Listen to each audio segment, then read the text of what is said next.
এগরায় খাদিকুলের ভয়াবহ বিস্ফোরণের স্মৃতি ফিরল কোলাঘাট বিস্ফোরণে। কোলাঘাটের পয়াগ গ্রামে বেআইনি বাজি কারখানায় বিস্ফোরণে একটি মাটির বাড়ি ধূলিসাৎ হয়ে গিয়েছে। বিস্ফোরণে আশেপাশে 4 থেকে 5টি বাড়ি ক্ষতিগ্রস্ত হয়েছে। স্থানীয় সূত্রে খবর, রবিবার রাতে হঠাৎ করেই বিস্ফোরণে কেঁপে ওঠে কোলাঘাটের পয়াগ গ্রাম।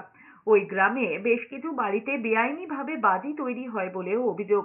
গত বছর 16ই মে এগরার খাদিকুলে বেআইনি বাজি কারখানায় বিস্ফোরণে 12 জনের মৃত্যু হয়। কিন্তু কোলাঘাটে বিস্ফোরণে হতাহতের ঘটনা না ঘটলেও বেশ কিছু বাড়ি ক্ষতিগ্রস্ত হয়েছে। বিস্ফোরণের পর প্রশাসনের ভূমিকা নিয়ে ফের প্রশ্ন তুলেছেন স্থানীয়রা। তাদের অভিযোগ, এই ধরনের বিস্ফোরণের ঘটনা ঘটার পর পুলিশ কিছুদিন ধরপাকড় শুরু করে, তারপর আবার সব আগের মতোই হয়ে যায়। এদিকে নন্দীগ্রামে বোমা বিস্ফোরণে জখম বিজেপি কর্মী তপন ঢালির মৃত্যু হয়েছে। আগুনে ঝলসে যাওয়ার পর থেকে তিনি তমলুক হাসপাতালে ভর্তি ছিলেন, সেখানেই মৃত্যু হয়েছে তপনের।